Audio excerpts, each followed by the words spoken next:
Magic in Madrid, a wobble by Arsenal, Rafinha's day in Paris, plus we end with this weekend's predictions. Full-time roundup starts right now. Welcome in, everybody. Hope you are having a wonderful Thursday. Me and Harrison are on the sticks right now, about to break down all the Champions League action that happened this weekend or this week. So Harrison, you are on the betting show usually with me. You've made a few appearances on Full-Time Roundup, so welcome to being a reoccurring guest here on the show. Yes, sir. It's great to be here. Some eventful games in the Champions League this week, so I'm excited to chat about that. Yeah, I texted you. I said it might be early, it might be an early one. It might be your second appearance, but wow, they made it very easy for us to talk about. And so we'll go ahead and get started here. That might be the best Champions League slate in from like start to finish that I have ever watched in my entire life. There's like certain games that have been just instant classics, but if we're talking, all 4 games put together, that's the highest quality of football I've seen, I think, of all time. I mean, it's just like the games that you need, or as fans, we want to show up the most. You think of the teams, Madrid City, PSG, Barcelona, like teams of those names, that caliber. You just want amazing games as neutrals. And that's exactly what we got. Arsenal Bayern also. Like when it comes to games where there's big names, big players, you just want great games. Honestly, you don't want stinkers. You don't want to fall asleep on the couch while you're watching the game. And we didn't get that in any of those games. And frankly, Atletico Dortmund, if you're going to pick one that would be, I guess, slightly less, not as big, I guess. Even that was a great game and came down to the wire. So, we were blessed with some amazing football this week, some amazing goals, which we'll get into. It was a thrill to watch just as a neutral fan. Yeah, no, couldn't agree more. And I mean, just with the first legs being so good, it's going to be really hard to relive that hype for the second legs. But I feel like how these matches ended, get the popcorn out, because a lot of these ties aren't even close to over. We're only getting started here. So let's go ahead and jump right into, you mentioned Atletico Dortmund. Let's go ahead and jump into that game. So Atletico hosts Dortmund at the Met, as you said on our betting show. Check that out. That we dropped on Monday, as we dropped for the full weekend slate. We might mention a couple of our bets here on the show at the end if we have time.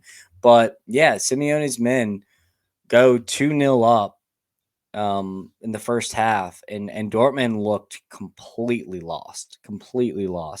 And Terzic game plan scrapped out the window. It's a terrible game plan to begin with against Dortmund's back five, and they did respond. Credit to them in the second half. Completely different second half. They ended up getting a goal back, giving them a lifeline in the leg, and then at the last second, Julian Brandt header off the crossbar. What a brutal way to end that football match. Yeah, and this feels like a common theme that we saw this week, is that just swings in momentum. Like, I mean, the first half was all Atletico, and Dortmund looked so lost. I mean, and the mistakes that Dortmund were making were horrific, absolutely horrific. The Kobel giveaway, oh my The goodness. Kobel plus Ian Matson just shamble show at the back. I was like, oh my God. Also, still not used to Rodrigo de Paul having long hair. Anyway, The blonde just because tips. Yeah, and, like, I'm just used to him just being a badass with a buzz cut at the World Cup, like, that just lives in my mind, so, him now, like, trying to be like Griezmann almost, it just, like, geeks me out a little bit, but, uh, yeah, and then, uh, I believe it was Hummels on the second goal, like, just an absolute shit show at the back in the first half, and then Dortmund just started to gain momentum, started to create chances in the second half. Haller with a really good finish. I just wish that he would be able to stay healthy because we saw what he could do at Ajax. He was so lethal. Um, so yeah, that Brent header, I almost shit my pants when I saw that.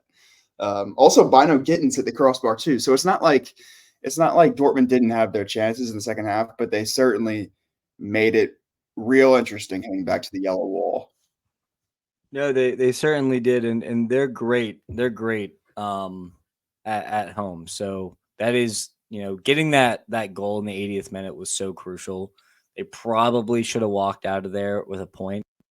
Um, and you know, I was talking with a Dortmund fan who's a good friend of mine, and I was texting him in the first half. I said, "Oh God, this could get ugly fast." And the fact that they were able to scrap the game plan. I mean, you see Sven Bender beefing with Simeone on the touchline. I don't know what that was about. I'm gonna Terzic. have no, no, no, no. It was I Oh, thought it oh, was oh, oh. Sven Bender. He was Oh, like oh, oh. kind That of was Terzic. squaring up Simeone, and Sven Bender was like a center back, hard nosed center back in Germany for a long time. But I still think Simeone could beat his ass at Oh, dude. 55, 57. You don't mess with Simeone. I mean, that guy No. is crazy. And you mentioned Rodrigo de Paul. I feel like Rodrigo de Paul has summoned like Simeone energy, like from back in his playing days. Like both Argentinian, both the like hard nosed midfielders just get stuck in. I love like the comparison between the two. Um, but yeah, this was probably the most boring, I guess you could say, tie, and it was still a great game. If I'm Atletico, I'm probably a little frustrated that I let Dortmund back in the game in the second half because it was all Atletico in the first half, like we mentioned. But yeah, do you think that, Dortmund are going to be able to flip this tie on its head in the second leg, or do you think that Atletico should have the experience and know with all to kind of see this tie out? Going into it, I expected Atletico to go through just because even though both teams are pretty inconsistent, I think that Atletico, if I had to pick one, would be a little the more consistent of the two. Um, but man, the flips and momentum of that game today just I don't it left me not quite sure anymore. Even though Atletico got the win, obviously it's only a one goal game and anything can happen back at Dortmund. So I know that they'll be riled up at home.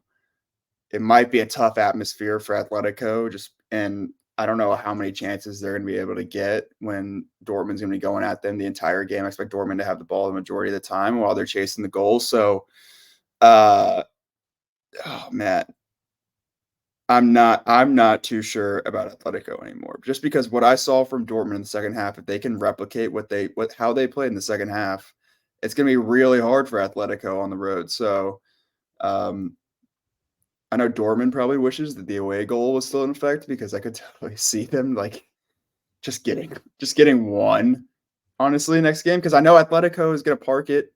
Simeone is going to have them grinding defensively and hoping that Griezmann can hit on the counter. So, um, yeah, I'm not. I don't know about Atletico anymore. I'm a little nervous for them, um, but it should be another fun one back at Dortmund. Yeah, if if Dortmund played the way they played in the second half, the whole game, they probably would have won it. Yeah, And Terzic went with a very rigid midfield. I felt like to start the game. Obviously, Fulkrug has been starting most games because Haller just with all the stuff he's been through. Um, he just had a tough time playing football and the cancer and then the injury right after the African Cup of Nations. But I think he's a must start. I think, the Nemecha, Sean, Sabitzer midfield, that's too rigid. I think you either start Nemecha with Sabitzer or Emre Can. You choose one, and then you got to play Julian Brandt. Julian Brandt completely changed this game with his creativity in the midfield. And he was, at the fulcrum of every chance that Dortmund had. I know he has been sick, so like that's probably why he didn't start. But if I'm Terzic, I'm definitely starting Brandt. I'm going as attacking as I can get, and I'm not waiting to the 75th minute to put Jamie Bino Gittins in. I'm making subs early in the second half. I'm even throwing a Marco Royce in the 65th minute to go change the game. So we'll see how they set up in the second leg, but I'd like to see a very attacking Dortmund side, and I think the second leg will be a little bit more cagey than we saw in this one. But I think it should still be a great game. Since we touched on Atletico and Dortmund, I'll go ahead and touch on the other game that happened yesterday, which was PSG Barcelona. We saw talks about Lucho saying, "No, I'm Barcelona's DA. I played the best Barcelona football before," which is, Lucho is an interesting character to begin with. Yes, he did win everything at Barcelona. He coached the Spain national team, so he has plenty of experience with these players. But wow, I mean, Barcelona are up at 1-0. Looks like a shabby masterclass, and then PSG come back in the second half, kind of like the other game we just talked about. It was a tale of two halves. But it only lasted 20 minutes as PSG bang in two immediate goals after halftime. Barcelona are absolutely reeling, trying to save a point here. And then the subs made the difference. We haven't seen Pedri much all season.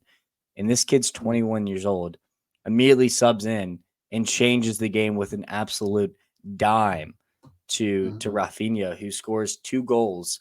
Hasn't scored a goal in the Champions League all year and scores 2 goals. And I just have to, me and Matt love to talk about Roy Hodgson's calls, or Ray Hudson's calls. And me and you always used to do this back in high school. God, but he goes, "Clean as Neutrogena. Who shot it? It's Rafinha." What a call that was. I don't know if he had that written down before or that just was top of mind. But I was like, all right, I'm writing that down. And then he's like, he graced the ball like a bouquet on the field as he's passing that. Yeah. The weak foot just over the top. Perfect run by Rafinha. And what we haven't seen from Rafinha is that clinical, final product. And he showed up today in a big way when Barcelona needed him most. And then obviously I mentioned subs changed the game. Then Xavi subs on Andreas Christensen, and then he scores immediately. So, a masterclass of substitutions by Xavi, and this match is it's tied, right? No, or is PSG down? 3-2. 3-2. So Barcelona is in the lead here, going back to home, and PSG are going to have to come up on the front leg in the second leg. Yeah. A wild first 5 minutes of the second half. The way that thing flipped on its head was unbelievable. Dembele just absolutely roofed one, smoked. That ball was absolutely smoked from Dembele off his left foot, I believe. He was so due. Yeah, and a little revenge goal for him. I'm sure that felt a little nice. And then a pretty goal for Batinha, nicely tucked away. But like you said, Pedri makes such an impact when he comes on. He's so talented. You just hope that he and Gavi can stay healthy together because they are so dynamic in the midfield for Barcelona. And that ball over the top was an absolute peach. Like one of those balls that you just marvel at from Daniel Brackett back in like senior year of high school. Just one of those, just an absolute beauty over the top. And it didn't look like Rafinha caught it all that nicely, but I think actually it was a pretty good finish. Like, I mean, that's a tough ball to handle out of midair on the run, almost like volleyed it from behind him. It looked like.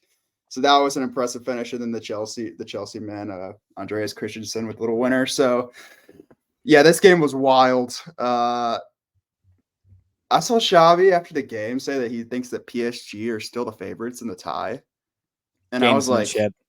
yeah, I was like, I mean, all right, dog.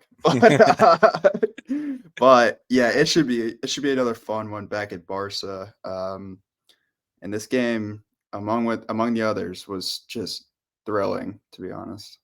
Yeah, and I don't know if I mentioned it, on our betting show or on the podcast with Matt, but I talked about how this tie back in like 2017, 2018 when we were still in high school was just like the most Oh, insane tie of all oh, time, and it has lived up to its hype. So like I feel like the second leg is not going to be cagey like Dortmund and Atletico. I think this is going to be a wild time. We're going to see more and more goals.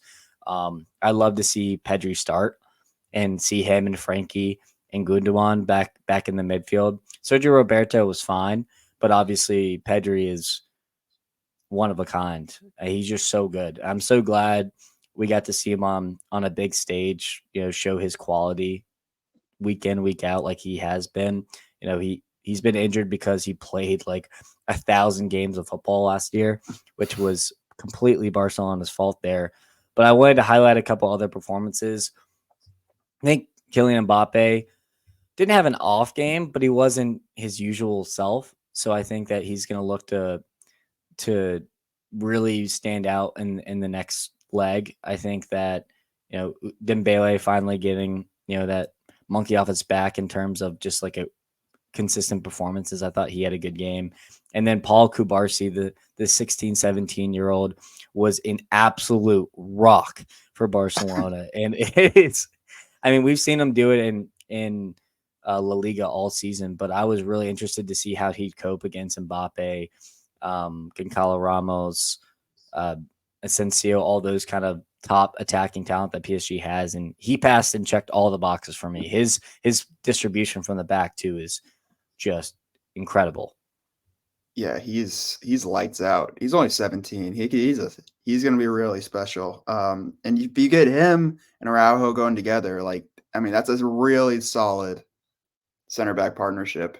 I mean, we talk about him and his passing ability as a center back, but I mean, Araujo had a couple huge defensive plays in the second half. Also, I mean, Barcola was free down the side a couple times.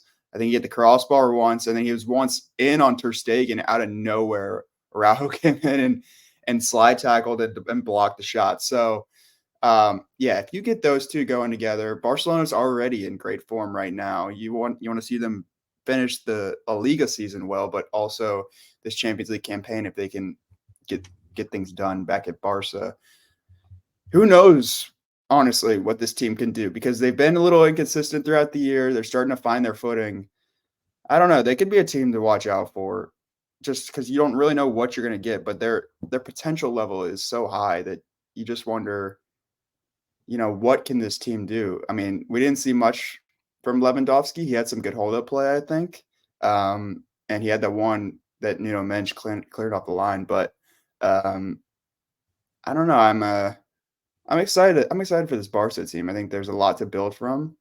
Obviously, as you mentioned, we didn't really see a lot from Mbappe, which is a little scary for the second leg for them, I think. Like you expect him to be just an absolute dog the second leg. So yeah, it's setting up for a really good second game here. Yeah, and you mentioned Nuno Mensch. He was one of the best players on the pitch tonight at left back. I mean, he's a freak athlete, just bombs up and down that left flank and then made some, I feel like he gets a lot of credit for his attacking ability, but I thought he made a couple really good defensive plays as well on the break when Barcelona were kind of breathing down PSG's neck. So I wanted to mention that. But do you think Barcelona are going to be able to hold on? I'm gonna lean yes, just because as much as Mbappe will probably wake up, you just don't know what you're gonna get from PSG. Like they played this exciting game, but then they lose last week 1-0 to some random Ligue 1 team, and you don't know what They team you're tied, gonna but get from yeah, it was or still tied. Sorry, you're right. They scored late to tie it, but You don't know what you're gonna get from them sometimes, I feel like, and with the way Barcelona's playing, I lean Barca. Yeah, and just seeing Barcelona getting back to full health, it just makes me want to see Xavi at the helm for one more season just to see what he can do with the full squad. He's just been dealt such a shitty hand at Barcelona. And obviously, sometimes he does leave a little bit to be desired on the tactical side of things. But when they get healthy and he has Pedri out there, it seems like that whole Barcelona team is transformed, which makes me a little bit disappointed as just a neutral. But we'll get to the games that happen on Tuesday now. We'll start with Arsenal versus Bayern at the Emirates. I've been gassing up a little bit on our socials the Arsenal back line, and they had themselves a howler against Bayern, a terrible giveaway by Gabriel to start the first goal, and then Sane just absolutely waltzes through the back line in terms of the second goal to get the penalty for Harry Kane to inevitably put in the back of the net against his arch rival in Arsenal. Um, but thank God, Leandro Trossard, one of the best super subs of this season, if not the best, comes on again and saves Arsenal's bacon. Do you think? Do you think this tie is now leaning towards Bayern since it will be at the Allianz Arena, or do you think Arsenal are going to be able to kind of bounce back here? Um, I expect Arsenal to bounce back, but this almost feels like my thought now is Bayern wins in like extra time or PKs. That's what I think. I think it'll be unlike the first one. I think the second one will be a lot tighter. I feel like just in terms of caginess, in terms of Arsenal being stronger at the back, because God, they were wide open a couple times, and you don't see that. You haven't seen that very much from Arsenal in the Prem. I mean, Sane's run was unbelievable, but the defending was horrible. Like I don't really know what to make of that run, to be honest. Like he's always been extremely talented dribbling the ball, but he went from midfield to into the box, just not touched once. Like you need to see some physicality. You need to see somebody take him out at least before he gets into the box like that. You mentioned Harry Kane. God, he loves to score against Tottenham. He does. I know he absolutely relished that. But yeah, it was an impressive performance, I think, from Bayern. Like you don't know what you're going to get from them, especially on the road against against one of the strongest teams in the world. And you just with their form going in, you really don't know what Bayern you're going to get just because they got hot for a little bit, then they lose to Heidenheim, and people are losing their minds a little bit. But it was impressive to see the way that they battled on the road.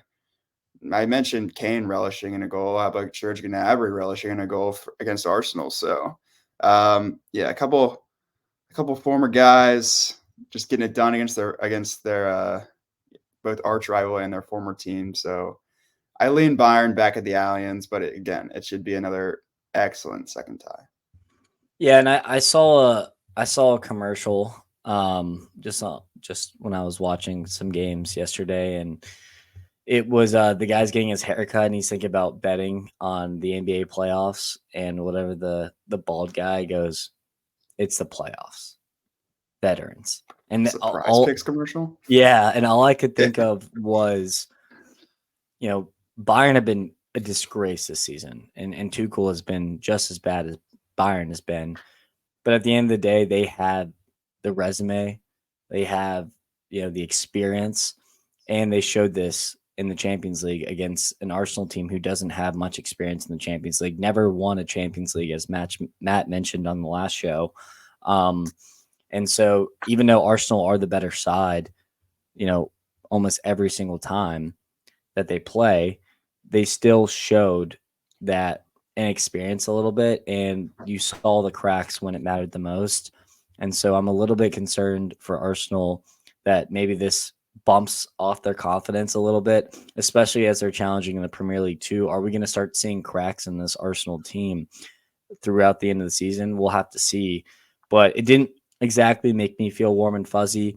The last fixture against Porto wasn't exactly convincing, you could say.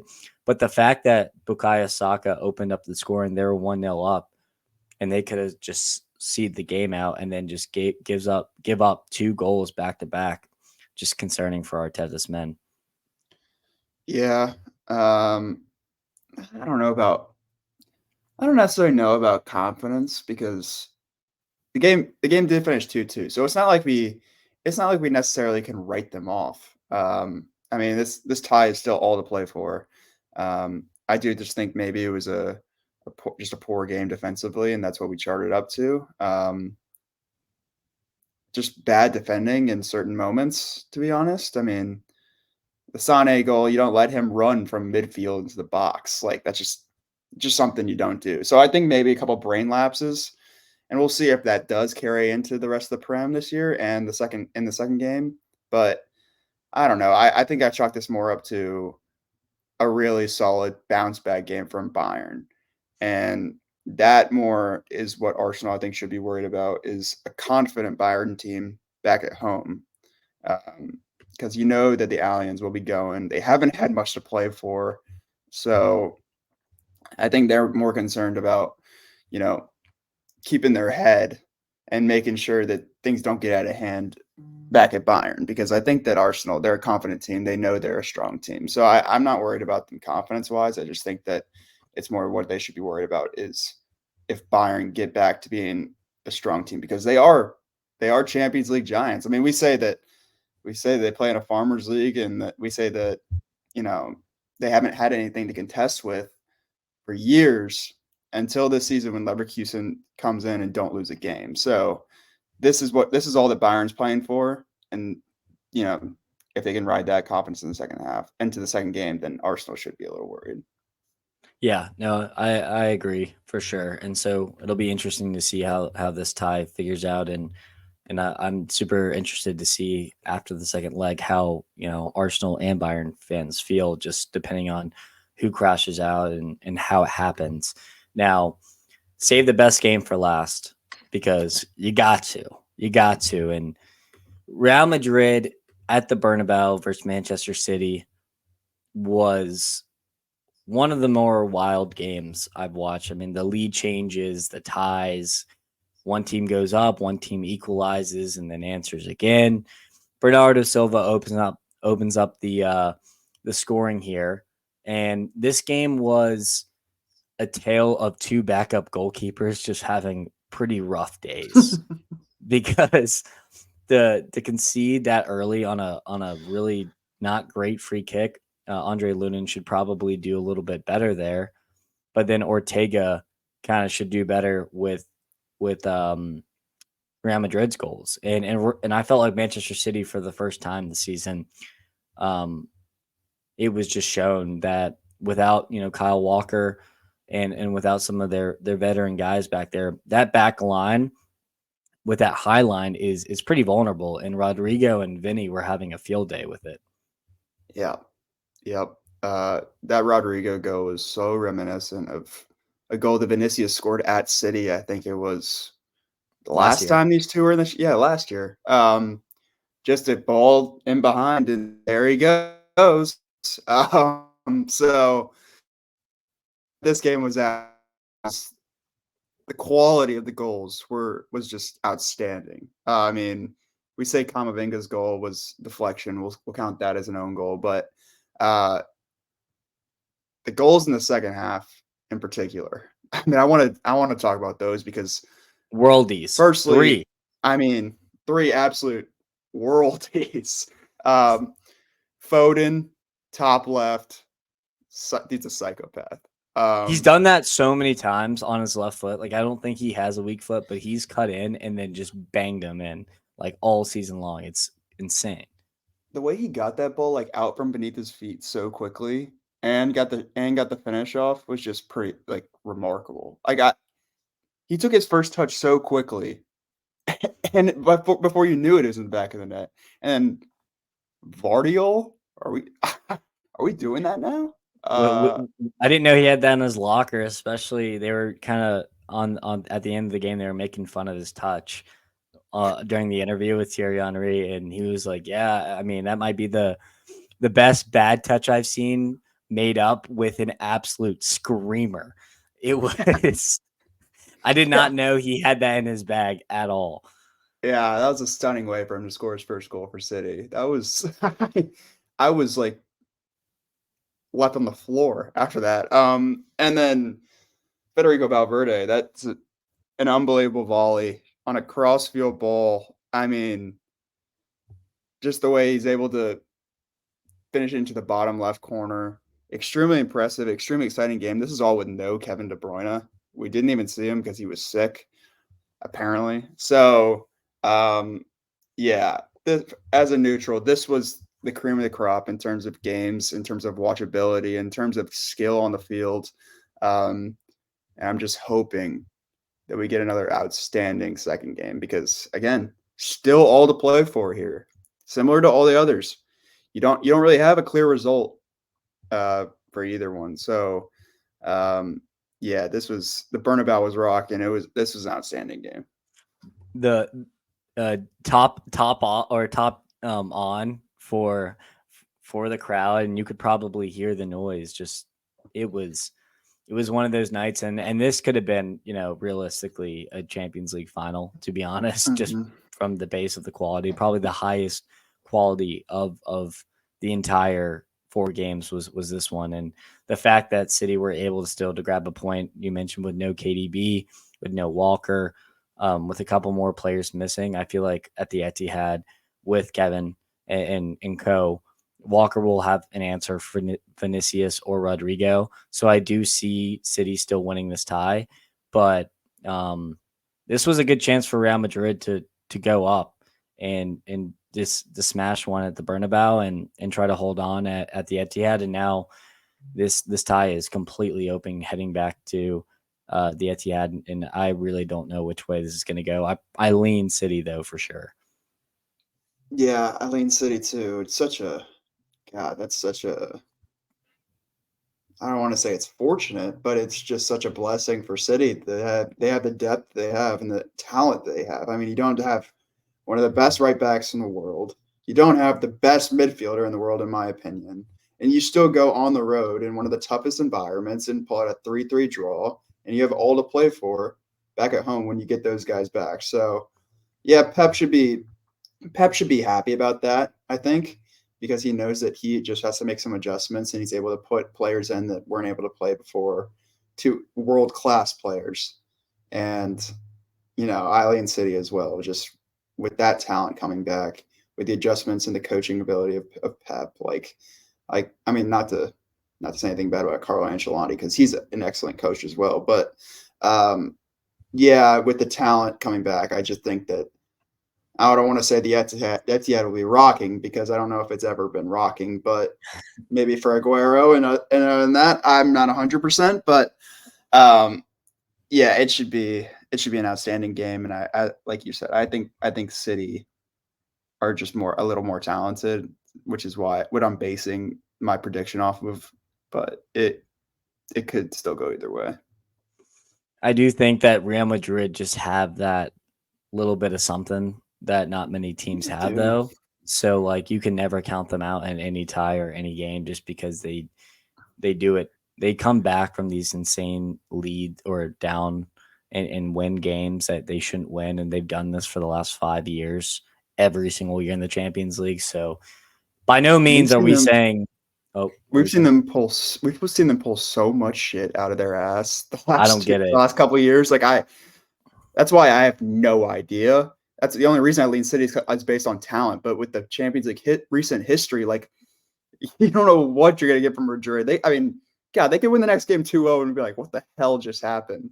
Yeah, But and I these don't are know, against man. the winner, the Champions League winners too. So it's Yeah, like you have the ex Champions League winner looking to repeat, which I think Real Madrid has done in the most recent history, and then you have Real Madrid with all their history, and they just, when there's a will, there's a way, and they just find that extra gear every single time. So this fixture at the Etihad is going to just produce fireworks again, and we should be treated to an absolute beautiful match at the Etihad. Now, I wanted to get to a few storylines before we go ahead and we can we wrap up with predictions here. So just a couple things we saw throughout the week. Bayer Leverkusen, if they do win this weekend, they will clinch the Bundesliga title, which would be a remarkable story. And I'm really hoping that they do it. They do play West Ham today at home, which is going to be a tough game, I will admit. I think David Moyes and I'm really interested in seeing Xabi Alonso against a Premier League team, and I don't know if they get it done against West Ham today, but I think that they do play Werder Bremen at home this weekend, and they should be able to clinch that game to clinch the title and hoist the trophy. And if they don't, they're still going to win. We all know that, but still, it'd be nice to do it early so they can kind of focus all their eyes on the Europa League ties and the Yep. Polkai. Yep. It's just been an awesome story. It's been really fun to watch. We had the early season success of Victor Boniface, who came out of nowhere, and even as he's gone down, this team just hasn't stopped. Florian Wirtz, this guy is sick. This guy is nasty. Yeah, it's been really cool to see somebody other than Bayern succeed in the Bundesliga. I mean, Leverkusen proving this year that somebody else can win, because we know Dortmund felt the pressure last year and they should have been the ones holding the trophy at the end of the day. But I'm happy for Xabi Alonso.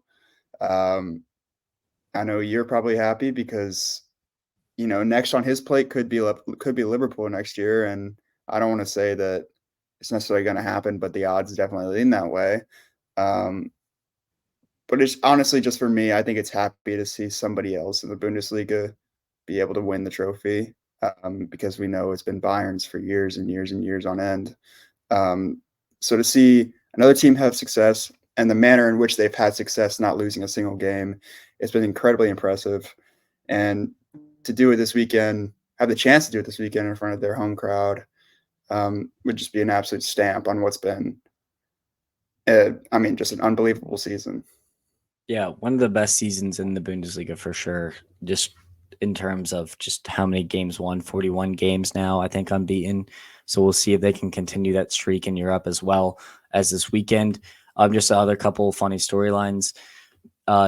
Mancini from Roma fined 5K after beating Lazio, goes and grabs the flag with the Lazio flag with a rat on it and just absolutely is hoisting this around. It reminds me of when Baker Mayfield in Oklahoma planted the flag on OSU's 50-yard line, kind of like that kind of banter. So I think that's the best 5K fine you could ever get, because totally worth it to wind up your arch rivals. But I just wanted to mention that because that was top class banter. Yeah, no, that's elite. That's what it is elite. But That's special. I also saw that is extremely special. The Roma fans basically started their own GoFundMe for him.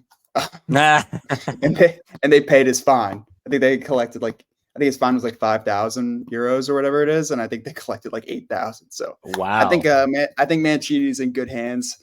The Roma fans got him. So yeah, that's elite trolling from Mancini. I don't know. It's good to see this. Honestly, I love seeing this kind of stuff in rivalries. It just shows like the bad blood between teams and their histories and all that kind of stuff. I mean, you see it a lot in American sports when we have big rivalries and stuff like that. But to see it overseas is a little different, just because I feel like at the end of the day, there's always there's new players on every team. Like, you're never going to get the same bad blood that you would have with players who have been there for a long time. So to see this kind of stuff is one, comedic relief, but also just enjoyable as neutrals. So that it creates matchups in the future that feel like maybe the games mean even more than they already do. Yeah, and you see Daniela De Rossi, the coach, probably enjoying that win big time over Lazio, as he was a Roma player for as long as I can remember. And I saw on another podcast that I can't remember what it was, a Serie A podcast. I saw a clip of it, and he goes in after probably one of his biggest wins of his managerial career, and he doesn't take a single bit of credit for the game. He says all he's focused on is his players. And for such a young manager who's who came on, replaced Jose Mourinho, and as well has transformed their season and made them compete. I think that's a really cool moment for him, and I at least wanted to highlight it. Couple other things. Completely missed the Olympico by James Ward-Prowse against West Ham. There's a lot of games that we watch, and you're going to miss a couple through the cracks, and I missed that one. So my bad on that. James Ward-Prowse. What a corner that was. So I wanted to mention that because I couldn't believe I was pretty pissed that I missed it.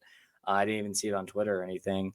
But, I mean, that guy, best set piece taker I think I've ever seen. Yeah, he's unbelievable from a dead ball. I mean, like, I don't know nothing else to say other than, like, I don't want to say he's a dead ball merchant because he's a good player. But I mean, every time that there's a free kick or a corner, like, you're going to get like some sort of opportunity, and I think that's all you ask for. And yeah, just a little curler to the back post finds its way in. Absolutely. And that's what West Ham do most. And so let's see if they score a set piece against Bayer Leverkusen, and that could be the difference in the match, coming later today. Liverpool also play Atalanta. We both have -1.5 in that. If you're a betting man, you have Roma money line as well. So wanted to just mention our cards in terms of the Europa League action. And the last thing I wanted to get to I have was AC Milan money line. sorry, AC Milan money line, my fault. And the last thing I wanted to get to was Everton's 2-point deduction here. They are now 2 points from Luton and Forest, who Luton is in 18th in the relegation zone. 2 points is not a lot. Luton do have to play Forest and Everton before the season ends. So do you think that we could see a different relegation zone, in the coming months, or do you think this will all be the same?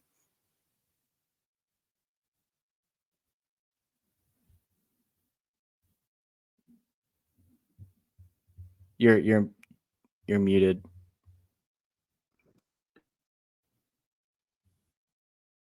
Still muted.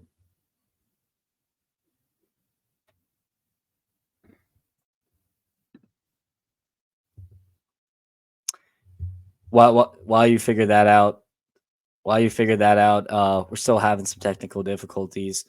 So sorry about that. But yeah, no, that is gonna be a wonderful not only Premier League title race, but it's also going to be a wonderful relegation race in the Premier League. So looking forward to that, and just a couple other games that are going on. I mentioned Bayern versus West Ham today, and then the last Europa League is Benfica Marseille. Benfica off a big loss. Marseille has been struggling a little bit as of late, but for the most part, they've been good. So it'll be interesting to see kind of how these matches go, and they're all played at the same time, which is kind of a bummer because I'd like to enjoy all of them, but definitely all eyes on Liverpool for me. But we'll go ahead and get to predictions since we have a wonderful weekend of football to play. So let's see here. Starting out with Arsenal Villa. Arsenal off a tough draw at the Emirates. They do have a home game against Villa. Do you think Arsenal are going to be able to get a result here? You like to think so. It's an important game for them. Um, I mean, I expect them to have a bounce back performance. Like, they don't lose games, or I mean, I know they drew against Bayern, but it's a big game for them again, and every game in the Prem will be a big game for everybody contending down the stretch. So I lay in Arsenal. Give me them 3-1. Arsenal win 3-1. I'm going to say a 2-2 draw here. I think Arsenal might give up some points here within the crucial title race here. Newcastle versus Spurs, another good one. Spurs, they are 10 points back from the top three, but they do play Arsenal, Liverpool, and I think Manchester City before the season ends. So this could be a big win to get them on track to go and maybe make some noise here late in the final stretch of the Premier League. Do you think Newcastle get points? Do you think Spurs get points? What do you think happens? Mm, Early game on Saturday at Newcastle? I don't know, dog. The Toon Army. New Newcastle does have a lot of injuries still. God. Let's go 2-2. 2-2. Oh, you stole my score line. I was thinking that. I'm going to go 3-2 Spurs. I think Spurs maybe should be able to get the 3 points here, hopefully, with Newcastle's absolutely injured back line here. I think a sunny goal is imminent here. A game that we care deeply about in terms of some of our futures that we put, but Atletico versus Girona here. Atletico could basically keep up with Girona and maybe even leapfrog them if they get a result here. Do you think Atletico are going to be able to get it done at home at the Met? Oh man, you know me about the Met.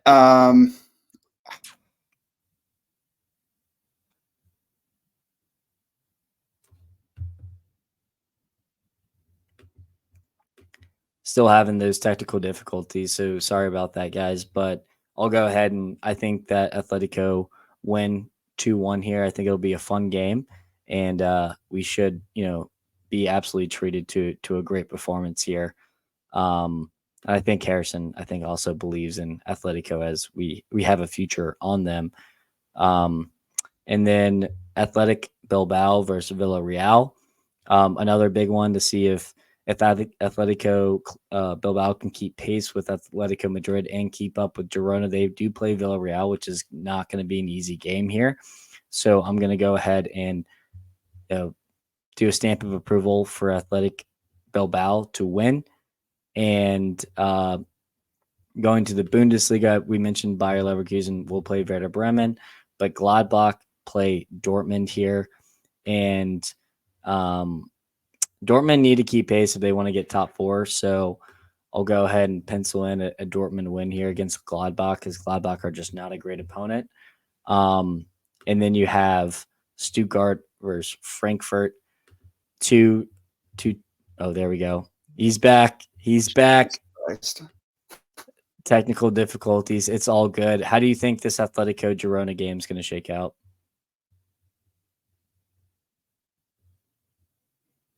Oh, he's long gone, folks. The technical difficulty bug has completely gotten to him. He's lost his head. We don't know what's happened here. So sorry, Harrison.